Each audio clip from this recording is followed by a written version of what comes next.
Everybody, it's been a while since we posted, and today I am going to be processing my pumpkins. I'm going to be doing it a couple different ways. I'm going to roast it in the oven, and I'm also going to Instapot it, because what I'm going to do is I'm going to make it into a puree so I can can it.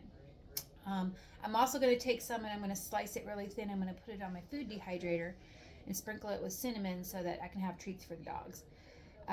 So first thing I'm going to do is going to cut into this pumpkin and get the guts out. And there's a trick that I just saw. We'll see if it works. So let me cut the pumpkin first and I'll be right back. Okay, so I've sliced it up into some pieces. And some people do the pumpkin seeds. I don't eat pumpkin seeds. We don't eat pumpkin seeds. But I am going to save my pumpkin seeds to grow pumpkins. So what they did is, I think it's Butternut. I'll tag her because she has somebody that she found it from. But you use your canning lids to scrape the inside of the pumpkin, and oh my Lord, look at this. It's done. Look at that. Clean as a whistle. That's the easiest I've ever done it. So, and then you have your canning pumpkin guts, and so you can either separate it this way or throw it all in the bucket, and then you can later separate out the goop on it. I'm saving the goop for my chickens. I'm not going to get all the seeds, and that's okay because I have a lot of seeds here, and I've got probably about 30 pumpkins, 40 pumpkins to process. So let me work on this, and then I'm going to show you the next step of what I'm doing. Okay guys, so I have my first level of pumpkins from the oven and the PC done, and I sliced pumpkins for the dehydrator. So hang on. So I have 10 trays here of pumpkin, and I just put cinnamon on top after I thinly slice them with my slicer thing.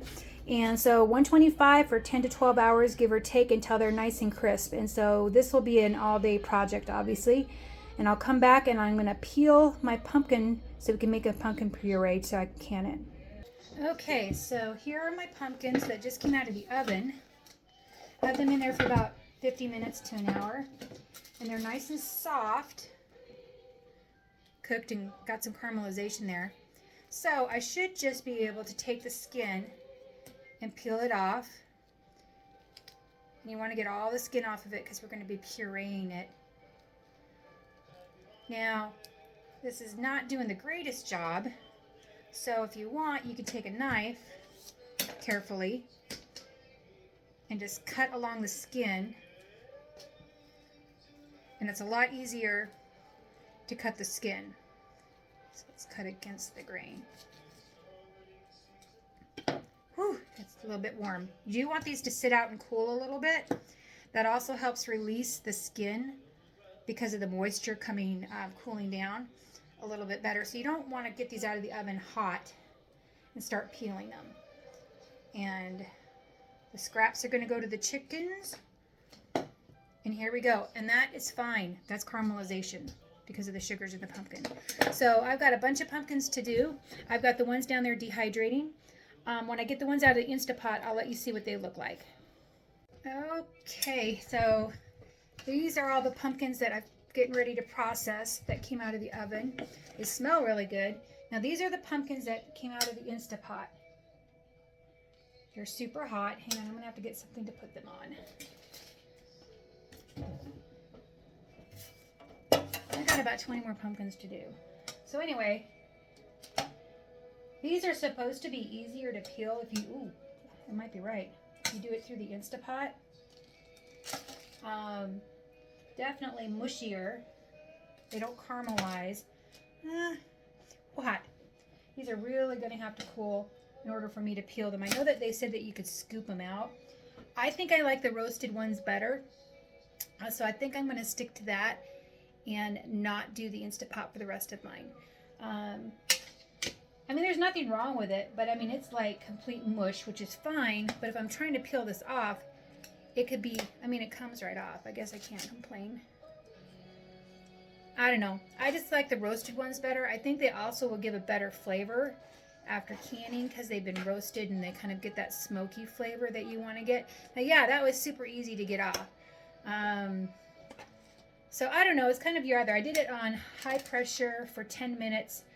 And I let it pressurize itself up, and then I let it naturally pressurize down. So I think it's just entirely what you feel like it's going to be good for you. So we're going to do this. I'm going to be processing pumpkin. So when I get to the canning phase, we'll come back. Okay, so I've got my second batch in the oven. So now I want to puree this, and this is softened. And this is, if I'm not mistaken, I think this is 32 cups. Yeah, this is 32 cups in this pumpkin, in this bowl. So you can do it a couple different ways. You can throw it in a blender. You can use an immersion blender. You can hand smash it. I'm going to be doing the immersion blender. We're going to see how well that works on this first. So, oh yeah, that goes down through. So what I'm going to do is I'm going to do this whole thing and see what it goes down to, because then we're going to be putting it in the cans for the canning. Okay, we're going to talk about pressure canning pumpkins. So all the books tell you you shouldn't, now in this day and age, say you should not do puree. However, and that's through the USDA. So I'm not recommending this for anybody. This is my kitchen, my rules. I'm going to be doing it. Remember, I'm kind of a rebel canner that way.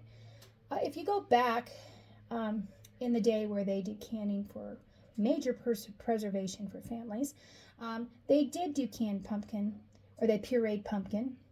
And it's 80 minutes on whatever PSI minus 10 that you do. So 10 minutes, 10 PSI, 80 minutes for a can of pureed pumpkin.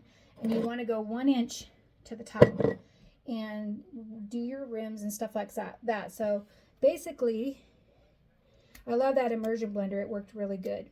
And they say the reason why you can't do this is because it can't get through the thickness of it, which you do applesauce. So I don't understand why they feel that you can't do pumpkin, because this pumpkin is the same consistency as applesauce.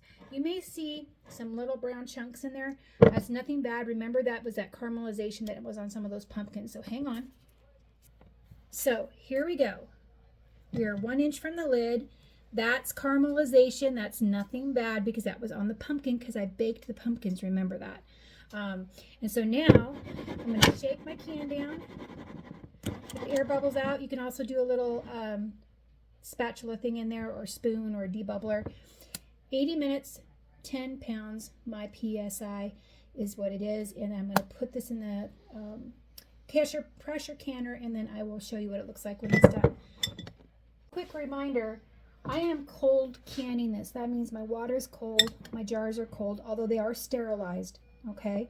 And my lids are cold, and my pumpkin has cooled down. So it's kind of very lukewarm. So that's how I'm processing mine. Okay, so it's been 80 minutes, and it's actually been more than 80 minutes, because you gotta get it pressure up, 80 minutes, and then you gotta pressure it down. Here's my pumpkin that is canned. It looks amazing to me. And remember, these little specks is just that caramelized sugar from when I baked it in the oven. And guess what? I have about 24 more of these to do.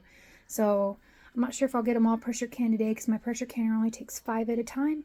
But I'm going to try. Otherwise, I'll be finishing it up either tomorrow or the next day. Otherwise, I'll just put them in the fridge until I'm ready to process them. So yeah, I've got 5 done. I've got the stuff down in the dehydrator for the dogs, the dog treats, which is just basically thinly sliced pumpkin and cinnamon. And it's looking pretty good down there. So everyone have a great day. Enjoy. We have some sunshine today a little bit, which is nice. So we'll talk to you later.